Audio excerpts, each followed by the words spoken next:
एक जंगल में लाडो चिड़िया अपने बेटे गोलू के साथ रहती थी। उसके पड़ोस में ही बत्तो रानी चिड़िया अपने बेटे बंटी के साथ रहती थी। लाडो और बत्तो रानी बहुत अच्छी सहेलियां थी। जंगल में हर कोई उनकी दोस्ती के बारे में जानता था, क्योंकि उन दोनों की तरह किसी और की इतनी गहरी दोस्ती नहीं थी। जैसे लाडो चिड़िया और बत्तो रानी एक दूसरे की अच्छी सहेलियां थी, वैसे ही गोलू और बंटी भी एक दूसरे के दोस्त थे। लाडो और बत्तो रानी के बीच बारी बारी से अनाज लाने की जिम्मेदारी थी। ऐसा करने से घर पर बच्चे अकेले भी नहीं रहते और बारी बारी से खाना लाने की वजह से उन दोनों को आराम भी मिलता। ऐसे ही एक दिन खाना लाने की बारी लाडो की थी, इसीलिए वो गोलू को लेकर बत्तो रानी के घर चली गई। लाडो ने बत्तो रानी के घर का दरवाजा खटखटाया। बत्तो रानी, अरे ओ मेरी सहेली बत्तो रानी, दरवाजा खोलो, मैं हूँ लाडो।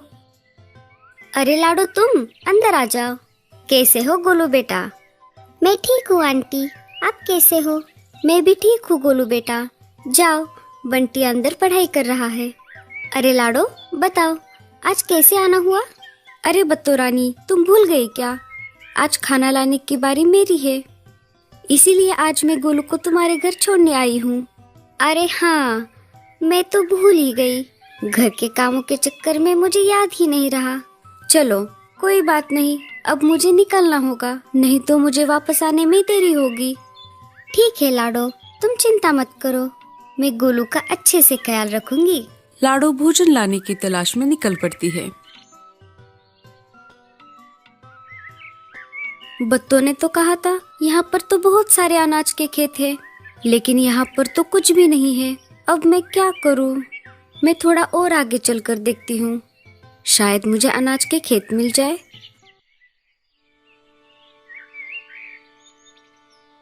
अरे बाप रे, ये उड़ते उड़ते मैं कहाँ आ गई? लगता है ये इलाका बड़े पंछियों का है। मुझे वापस जाना होगा। अगर मैं अभी नहीं निकली तो मुझे घर जाते जाते रात हो जाएगी। बचाओ बचाओ, कोई मुझे बचाओ। पापा, आप कहाँ हो? अरे ये किसकी आवाज है? मुझे जाकर देखना होगा, कहीं कोई मुसीबत में तो नहीं है। ये आवाज तो उस पेड़ से आ रही है। ये बच्चा तो बहुत हट्टा कट्टा दिख रहा है। इसे निगल कर मैं बिना कुछ खाए 2-3 दिन तक अच्छे से रह सकता हूँ। अरे नागराज, ये तुम क्या कर रहे हो? क्या तुम्हें पता नहीं ये किसका बच्चा है? हाँ हाँ, मुझे मत सिखाओ, मैं अच्छी तरह से जानता हूँ ये किसका बच्चा है। अगर इसके माता पिता ने तुम्हें यहाँ पर देख लिया तो वो तुम्हारे टुकड़े टुकड़े करेंगे। मुझे बहुत भूख लगी है, मैंने 2 दिन से कुछ नहीं खाया। क्या करूँ, पापी पेट का सवाल है। तुम एक काम करो, नीचे जमीन पर एक पंछी का अंडा पड़ा है, वो टूट चुका है, तुम जाकर उसे खाओ, लेकिन इस बच्चे को छोड़ दो।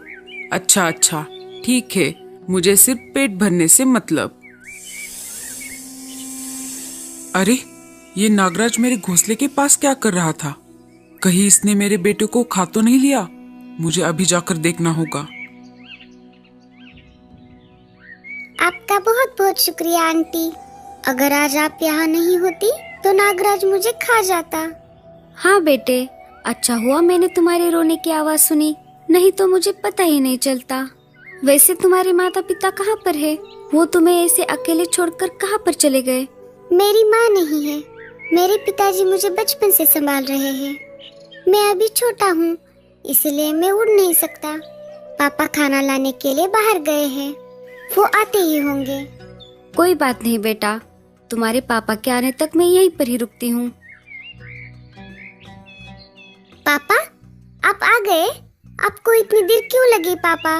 आपको पता है यहाँ पर क्या हुआ? मैंने सब सुन लिया है बेटा। तुम्हारा बहुत बहुत शुक्रिया चिड़िया, तुमने मेरे बेटे की जान बचाई। तुम्हारा एहसान मैं जिंदगी भर नहीं भूलूंगा। कोई बात नहीं चिल भाई, अब मैं चलती हूँ। मेरा बेटा गोलू मेरी घर पर राह देख रहा होगा। वैसे तुम्हारा नाम क्या है चिड़िया? और तुम चीलों के इलाके में क्या कर रही हो? तुम्हें पता नहीं यहाँ पर तुम्हारी जान को खतरा है।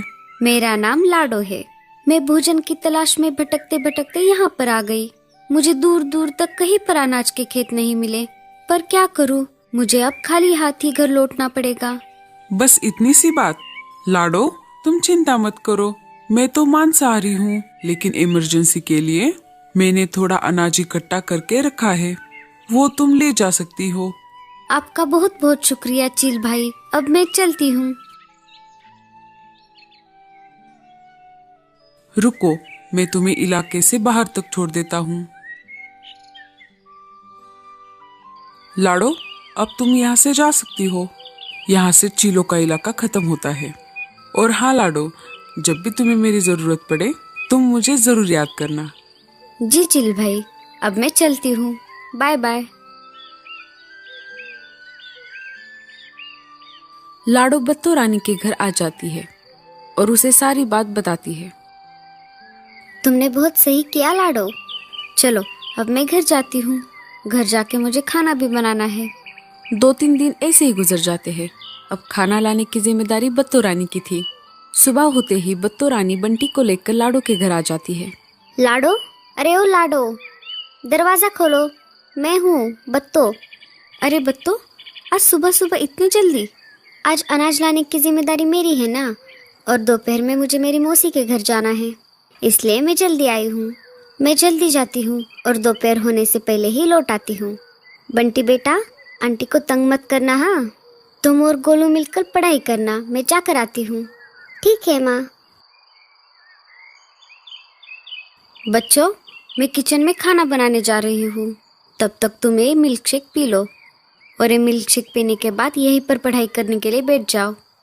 आंटी, हम दोनों का तो सारा होमवर्क हो चुका है, क्या हम ये दूध पीने के बाद बाहर खेलने के लिए जाएं? ठीक है बच्चों, लेकिन खेलते खेलते बहुत दूर तक मत जाना, यही पेड़ के नीचे ही खेलना। तब तक मैं खाना बनाती हूँ। चलो बंटी, हम यहीं पर छुपन छुपाई खेलते हैं। अरे गोलू, हम छुपन छुपाई तो कभी भी खेल सकते हैं। देखो, आज मौसम कितना अच्छा है। हम एक काम करते हैं, हम रेस लगाते हैं। नहीं बाबा, मैं नहीं लगाऊंगा रेस। माँ ने हम दोनों को यहीं पर खेलने के लिए कहा है। चलो ना, हम यहीं पर खेलते हैं। अरे मेरे दोस्त, तुम अपनी माँ से इतना डरते क्यों हो?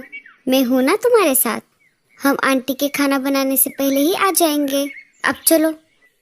ठीक है, लेकिन हम ज़्यादा दूर तक नहीं जाएंगे।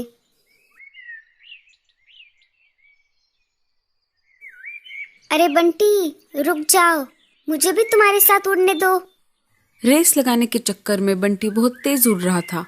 रास्ते में वो बहुत थक जाता है और उड़ते उड़ते दम घुटने की वजह से नीचे गिर जाता है। जमीन पर जोर से गिरने की वजह से बंटी का पैर टूट जाता है। अरे कोई मुझे बचाओ। उड़ते उड़ते बंटी चीलों के इलाके में आ गया था। चोट लगने की वजह से बंटी बहुत चिल्ला रहा था, लेकिन उसकी आवाज सुनने के लिए वहाँ पर कोई नहीं था। बंटी वहीं पर बेहोश हो जाता है। गोलू भी उड़ते उड़ते चीलों के इलाके में आ गया। वो ऊपर उड़ रहा था, इसलिए उसे नीचे पड़ा हुआ बंटी नहीं दिखाई दिया। बंटी, अरे ओ बंटी, कहाँ चले गए तुम? अरे बाप रे, अब मैं क्या करूँ? ये मैं कहाँ पर आ गया हूँ? दोपहर होने वाली है, माँ हमें ढूंढ रही होगी। आंटी भी दोपहर तक घर आने वाली थी। मुझे जल्दी से मेरे दोस्त को ढूंढना पड़ेगा। गोलू के बहुत तलाश करने के बाद भी उसे बंटी कहीं पर नजर नहीं आया। मैं घर जाकर माँ को सारी बात बता देता हूँ। माँ, ओ माँ, जल्दी से बाहर आ जाओ। क्या हुआ बेटा? तुम दोनों इतनी देर कहाँ चले गए थे? मैंने तुम्हें ज्यादा दूर जाने से मना किया था ना। और बंटी कहाँ पर है? गोलू सारी बातें माँ को बता देता है। अरे बाप रे, ये क्या हो गया? अब मैं क्या करूँ? बत्तो के आने से पहले ही मुझे बंटी को ढूंढना पड़ेगा। तभी बत्तो वहाँ पर आ जाती है। ये लो लाडो, तुम्हारा अनाज। अब मैं चलती हूँ। चलो बंटी बेटा, हमें मौसी के पास जाना है। लाडो रोते हुए सारी बात बत्तो को बता देती है। हे ऊपर वाले, ये क्या हो गया? अरे गोलू, तुमने क्या किया मेरे बेटे के साथ? बत्तो अपने बेटे को ढूंढने के लिए निकल पड़ती है। लाडो भी उसके साथ चली जाती है। इधर चील को जमीन पर पड़ा हुआ बंटी दिखाई देता है। अरे वाह, ये तो किसी चिड़िया का बच्चा लग रहा है। चलो, मेरे लंच का तो इंतजाम हो गया। अरे नहीं, ये बच्चा तो जख्मी है।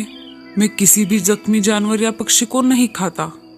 अभी के लिए मैं इसे अपने घोंसले में ले जाता हूँ। पहले इसे ठीक होने देता हूँ और फिर आराम से खाता हूँ। लाडो और बत्तो ने बंटी को हर जगह ढूंढा, लेकिन उन दोनों को बंटी कहीं पर भी नहीं दिखाई दिया। दोनों निराश होकर घर वापस आ गए। गुस्से में आकर बत्तो सारा अनाज लेकर अपने घर वापस आ गई। कुछ दिन गुजर गए, लेकिन बंटी का कहीं पर भी पता नहीं लगा। मैं लाडो के बेटे को नहीं छोड़ूंगी। उसी ने मेरे बेटे को मारा है, मैं भी उसको मार डालूंगी। दूसरे दिन लाडो कुछ काम के लिए गोलू को अकेले ही घर पर छोड़कर बाहर चली गई। उसी मौके का फायदा उठाकर बत्तो रानी लाडो के घर आ जाती है। गोलू बेटा, लाडो कहाँ पर है? जी आंटी, माँ कुछ काम के लिए बाहर गई है। अच्छा बेटा, कोई बात नहीं, चलो मेरे साथ, हम आइसक्रीम खाने बाहर चलते हैं। इधर चील के घोंसले में बंटी धीरे धीरे ठीक हो रहा था। चील के घोंसले में बंटी के साथ साथ वही चील का बच्चा भी था, जिसकी जान लाडो ने बचाई थी। बच्चे की और बंटी की बहुत अच्छी दोस्ती हुई थी, इसीलिए चील ने उसे ना खाने का फैसला किया। बत्तो गोलू को लेकर चीलों के इलाके में आ जाती है। गोलू बेटा, तुम इसी पेड़ पर रुक जाओ, मैं तुम्हारे लिए अभी आइसक्रीम लेकर आती हूँ। बेचारा गोलू बत्तो की सारी बातें मान रहा था। उसे बत्तो की साजिश के बारे में कोई जानकारी नहीं थी। गोलू को छोड़कर बत्तो रानी सीधा चील के पास आ जाती है। अरे बत्तो, आज अचानक यहाँ पर कैसे? इस बार कौन सा शिकार लेकर आई हूँ? आज तो मैं मेरे ही बिरादरी का शिकार लाई हूँ। वो देखिए, वो उस पेड़ पर बैठा है। ठीक है, ये लो तुम्हारा इनाम और जाओ यहाँ से। अरे वाह, ये बच्चा तो बहुत ही स्वादिष्ट लग रहा है। बच्चे, नाम क्या है तुम्हारा? जी, मेरा नाम गोलू है। मुझे यहाँ पर मेरी आंटी लेकर आई। उनका नाम बत्तो रानी है। वो मेरे लिए आइसक्रीम लाने गई है। गोलू, मैंने ये नाम कहीं पर सुना है। अरे हाँ, याद आ गया। कहीं तुम लाडो के बेटे तो नहीं हो? जी हाँ अंकल, मेरी माँ का नाम लाडो है। लेकिन आपको मेरी माँ का नाम कैसे पता? तुम्हारी माँ ने बहुत दिनों पहले मेरे बेटे की जान बचाई थी। अच्छा हुआ मैंने तुम्हारा नाम पूछ लिया, नहीं तो मेरे हाथ से आज बहुत बड़ा अनर्थ हो जाता। चलो बच्चे, मैं तुम्हें मेरे घोंसले में ले जाता हूँ। यहाँ पर तुम्हारी जान को खतरा है। मैं उस बत्तों को बाद में देख लेता हूँ। चील गोलू को लेकर अपने घोंसले में आ जाता है। वहाँ पर गोलू की मुलाकात बंटी से हो जाती है। बंटी गोलू से माफी मांगता है। इधर चील बत्तों को बीच रास्ते में ही पकड़ लेता है। मुझे सच सच बताओ बत्तो, तुमने इतनी गिरी हुई हरकत क्यों की? बत्तो सारी बात चील को बता देती है। तुम रो मत बत्तो, तुम्हारा बंटी बिल्कुल ठीक है। वो मेरे घोंसले में ठीक हो रहा है।